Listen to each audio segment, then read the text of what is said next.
Hello students, welcome to the R army YouTube channel. HPSC AMO 2024 की free lecture series में आप सभी का स्वागत है। जैसा कि आप सभी को पता है कि हम मेंस के लिए जो है लेक्चर सीरीज हमने स्टार्ट कर रखी है। तो इसी में हम आगे बढ़ते हुए लेक्चर नंबर 3 को आज कवर करने जा रहे हैं, जिसमें चरक सूत्र स्थान से चैप्टर नंबर 11 को हम स्टार्ट करेंगे।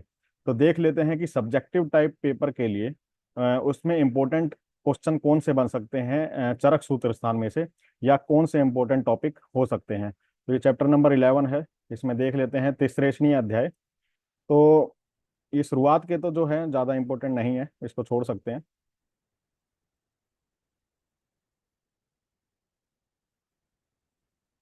इसमें आपको श्लोक नंबर 8 जरूर पढ़ के जाएं। इसमें लिखा है सताम च रूपणाम अति सन्निकर्षात् अति। तो ये जो है प्रत्यक्ष में बाधक कारण जो 8 होते हैं, ठीक है। तो ये जरूर याद करके जाएं। ये पूछ सकते हैं कि प्रत्यक्ष में बाधक कारण को डिस्क्राइब कीजिए। प्रत्यक्ष की परिभाषा बताते हुए प्रत्यक्ष के बाधक कारण में बताइए। तो ऐसे करके क्वेश्चन पूछ सकते हैं। तो ये श्लोक जरूर इंपॉर्टेंट है, याद करके जाएं। बाकी छोड़ सकते हैं ये सब।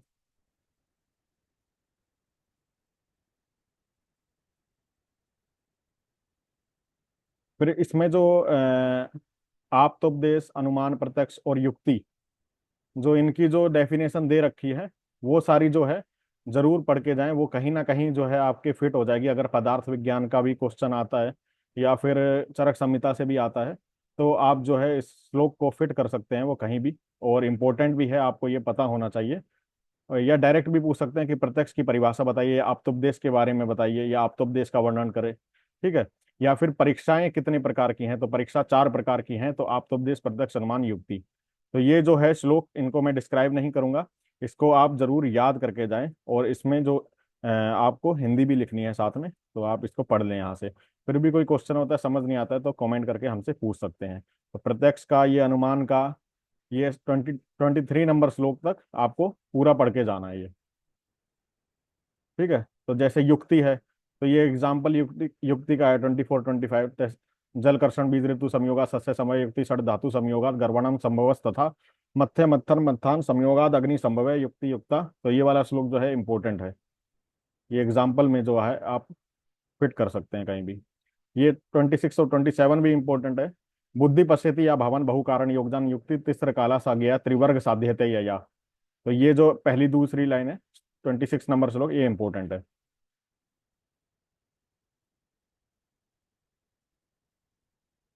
बाकी ये सारा जो है आगे का बिल्कुल आपको पढ़ना नहीं है। इसमें मतलब कुल मिला के जो है 4 श्लोक जो इंपॉर्टेंट है, आप्तोपदेश, प्रत्यक्ष, अनुमान और युक्ति के, वो आपको पढ़ के जाने हैं।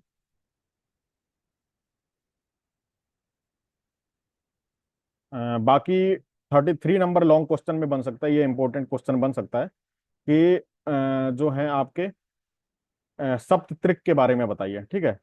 जैसे अष्ट त्रिक बताए हैं कृष्णात्रे ने, तो इसी चैप्टर में बताएं। उसमें से सप्त त्रिक तो इस श्लोक में बताए जा रहे हैं। जैसे 33 नंबर श्लोक है, त्रयोपस्तंभ, त्रिविध बलम, ठीक है, त्रिविध आयतन, त्रयो रोग, त्रयो रोग मार्ग, त्रिविध विषज। तो इसमें अष्टत्रिक आठवां जो होता है वो है जो आपका जो शुरुआत में बताया है, एषणा, 3 एषणाएं बताई ना, प्राणेषणा, धर्मेशना और परलोकेशना। तो वो जो है इंपॉर्टेंट है। टोटल मिला के 8 ट्रिक ट्रिक हो जाते हैं। तो ये क्वेश्चन बन सकता है कि सप्त त्रिक के बारे में डिस्क्राइब कीजिए, या फिर त्रयोपस्तंभ के बारे में बताइए। अपने आप में एक ये भी श्लोक क्वेश्चन बन सकता है कि त्रयोपस्तंभ को परिभाषित कीजिए, और इसका वर्णन करते हुए आज के परिप्रेक्ष्य में इसका क्या उपयोग है, ठीक है, या चिकित्सा में क्या उपयोग है। तो बहुत ही इंपॉर्टेंट क्वेश्चन बन सकता है। आहार, स्वप्न, ब्रह्मचर्य के बारे में लिखने के लिए भी काफी कुछ है, ठीक है। जैसे आहार का हमने मात्रा शीते अध्याय में पढ़ा, स्वप्न के बारे में भी हम आगे पढ़ लेंगे, ठीक है। ब्रह्मचर्य के बारे में भी हम पढ़ लेंगे दिनचर्या चैप्टर में। तो वहां से जो है काफी सारी चीजें आप पॉइंट्स लिख सकते हैं, और आज के परिप्रेक्ष्य में इनका क्या यूज है बता सकते हैं। क्योंकि जो अग्नि है, ठीक है, अग्नि की ही चिकित्सा हम करते हैं, और अग्नि को ही हम ईश्वर से तुलना करते हैं। अग्नि सही है तो सभी रोग जो हैं, हमारी जाठरा अग्नि अगर सही है तो सभी रोग जो हैं वो मतलब सभी दोष जो है साम्य अवस्था में रहते हैं, किसी भी रोग की उत्पत्ति नहीं होती है, ठीक है। तो आहार, स्वप्न, नींद लेना भी अपने आप में एक बहुत ही इंपॉर्टेंट है, ठीक है। तो ये सारी चीजें इससे कोरिलेट करके आप लिख सकते हैं। इंपॉर्टेंट है ये, आप पढ़ के जाएं।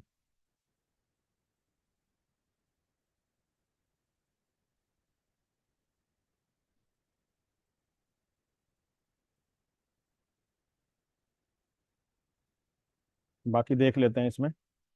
ये इंपॉर्टेंट है, असात्मी इंद्रियार्थ संयोग, प्रज्ञापराध और परिणाम, त्रिविध विकल्प और त्रिविध विकार। ठीक है, तो ये इंपॉर्टेंट है। तीन रोग होते हैं निज आगंतुज मानस, तो ये आपको पता होने चाहिए लिखने के लिए। ठीक है, रोग के बारे में पूछ सकते हैं। त्रयो रोग मार्ग, तो त्रय रोग मार्ग बहुत इंपॉर्टेंट क्वेश्चन बन सकता है। तो रोग मार्ग के बारे में जरूर पढ़ के जाएं। शाखा मर्मास्थि संधि कोष्ठ, तो इसमें कौन कौन से शाखा में आते हैं, कौन से मर्मास्थि संधि में, कौन से कोष्ठ में आते हैं, और इनमें कौन से रोग होते हैं, जैसे अगले श्लोक में बताया गया है। ठीक है, शाखागत रोग कौन से होते हैं। ठीक है, और शाखागत कोष्ठगत कौन से होते हैं, तो ये सारा जरूर पढ़ के जाएं। बाकी ये लास्ट का जो है वैद्य वैद्य के बारे में, ये सब छोड़ सकते हैं, इनसे क्वेश्चन नहीं आएगा। तो इस चैप्टर में काफी कुछ इंपॉर्टेंट है जो आपको पढ़ के जाना है सब्जेक्टिव टाइप पेपर के लिए। तो इस चैप्टर को थोड़ा सीरियस वे में, थोड़ा डीप पढ़ के जाएं।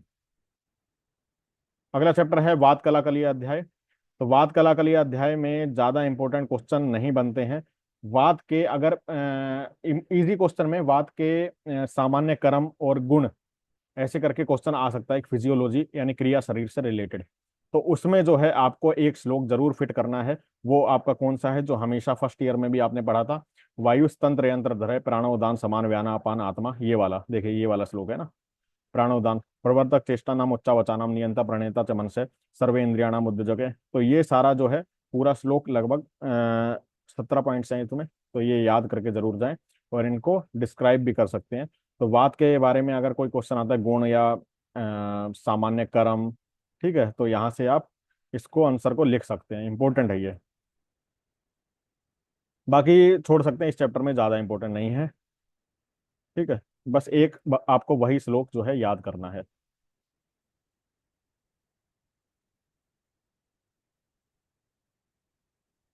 अगला है स्नेहाध्याय, चैप्टर नंबर 13। तो इसमें जो है ऐसा कुछ खास तो नहीं है जो आपको पूछ लें इसमें से। ठीक है, तेल, घृत, जो चार प्रकार के महास्नेह हैं, चार स्नेह हैं जो हैं, ठीक है, उनके जो है लक्षण जरूर याद होने चाहिए। ठीक है, तो जैसे लक्षण है ना, घृतम पित्ता अनिलहरम रस्तु क्रोध सामहितम निर्वापणम मृदुकरम, तो ये अगर आपको याद है तो ये कहीं भी आप फिट कर सकते हैं। ठीक है, जैसे घृत के बारे में पूछा जाए या कुछ और भी चीज पूछी जाए, ठीक है, या पंचकर्म से रिलेटेड क्वेश्चन है, तो उसमें आप जो है ऐड कर सकते हैं इसको। तो ये जो है इतना ही मैं कहूंगा कि इतना जरूर याद करके जाएं, ये चारों महास्नेह के जो है गुण जो है, प्रॉपर्टीज। ठीक है, बाकी इसमें जो मेन जो क्वेश्चन बन सकता है वो स्नेह की मात्रा से बन सकता है। ठीक है, अगर पंचकर्म से रिलेटेड आया तो ये स्नेह की मात्रा को बताएं। ठीक है, स्नेह की मात्रा बताते हुए किस रोगों में किस मात्रा का उपयोग किया जाना चाहिए ये बताएं। ठीक है, डिस्कस कीजिए, टिप्पणी कीजिए, ऐसे करके क्वेश्चन आ सकता है। तो स्नेह की मात्रा वाला ये जो श्लोक है 28 नंबर श्लोक। ठीक है, तो अहोरात्र में ह्रस्व मध्यम और जो है क्या कौन सी मात्रा होती है, प्रधान मात्रा। तो इसके बारे में सारा लिखा हुआ है, आपको यहाँ से जरूर पढ़ के जाना है। ठीक है, फिर इसमें किस रोग में कौन सी देनी है, तो ये गुल्म वगैरह जो मैंने लास्ट क्लास में भी जब मैं प्रीलिम्स के लिए पढ़ा रहा था, तो उसमें मैंने बताया था वही चीज़ है, इसलिए मैं रिपीट नहीं कर रहा हूँ। तो आप मेरी उस वीडियो से भी देख सकते हैं चैप्टर नंबर 13 की, जिन जो नए कैंडिडेट हैं और जिन्होंने देख रखा है उसको बस याद करना है आपको। ठीक है, तो वहाँ मैंने समझाया था, तो गुल्म उन्माद कैसे याद करना है वो भी बताया था, तो वो आप देख लें। तो ये इंपॉर्टेंट है 34 नंबर श्लोक तक। बाकी आगे देखते हैं। मध्य मात्रा है, तो मध्य मात्रा इंपॉर्टेंट है। ठीक है, कुष्ठ प्रमेय वात शोणित, तो ये आपको याद होना चाहिए किस रोग में कौन सी मात्रा है। इसमें लॉन्ग क्वेश्चन ये बन सकता है स्नेह की मात्रा के ऊपर। ठीक है, तो याद रखें, इंपॉर्टेंट क्वेश्चन बन सकता है। ठीक है, बाकी ये जो है स्नेहन सम्यक स्नेहन, ये सारे क्वेश्चन नहीं बनेंगे, इनको आपको याद करने की जरूरत नहीं है। अति स्निग्ध के लक्षण, ये सारी चीजें नहीं है, ये प्रीलिम्स के लिए काफी अच्छी चीज है, लेकिन इसके लिए नहीं है। ठीक है, तो आप इसको छोड़ सकते हैं। बाकी पूरे चैप्टर में ज्यादा कुछ इंपॉर्टेंट नहीं है। ठीक है,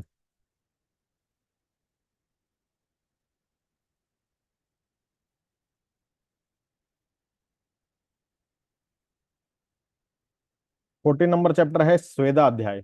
तो स्वेदन में जो है आपको स्वेदन के जो ये साग्नि स्वेद और निरग्नि स्वेद जो होते हैं, इनके टाइप्स के नाम पता होने चाहिए। स्वेदन से अगर एक क्वेश्चन बनता भी है तो आप एटलीस्ट आपको नाम पता हो, उनका विभाजन पता हो कि शंकर स्वेद, ये जो साग्नि स्वेद क्या है। तो 13 स्वेद होते हैं जिनमें अग्नि का डायरेक्ट यूज होता है। तो शंकर, प्रस्तर, नाड़ी, परिशीको, अपगाहनम, करसुकूटी, भू, कुंभी, कोप, होलाक। तो ये जो है साग्नि स्वेद है।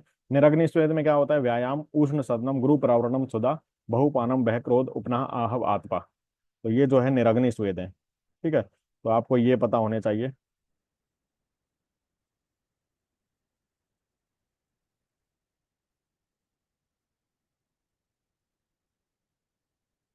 ठीक है, और बाकी जो है आपको इसमें याद करना है निरग्नि स्वेद किस किस में यूज करना है। बाकी सारा इंपॉर्टेंट नहीं है। ठीक है, दोनों के टाइप्स, नाम, ठीक है, और निरग्नि स्वेद जो है वो जो है किस किस में बताया गया है, तो वो आपको याद करना है। श्लोक में बता देता हूँ वो, 1 मिनट।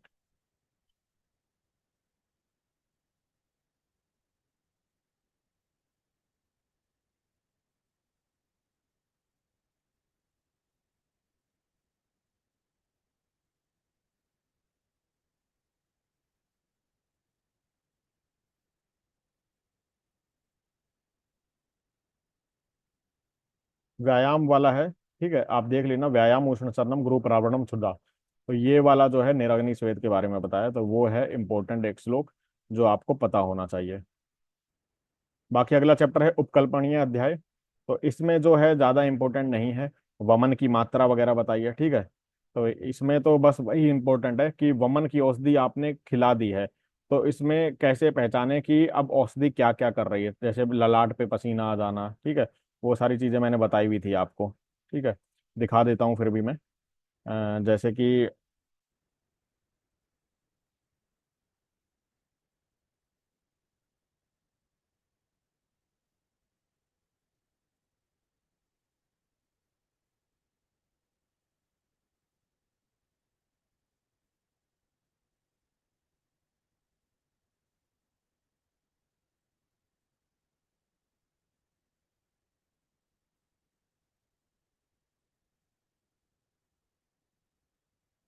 ठीक है, एक तो ये है यावद्य यस्य संशोधनम पीतम वैकारिक दोष हरणायोपद्यते, श्लोक नंबर 10। फिर ये देखिए, ये जो है ललाट प्रतिगय पार्श्वो ग्रहणे,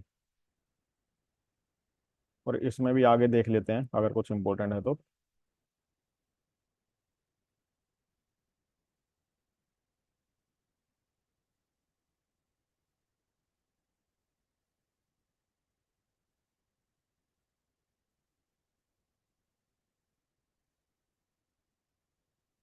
तो ये जो है इतना ही आपको इम्पोर्टेंट है।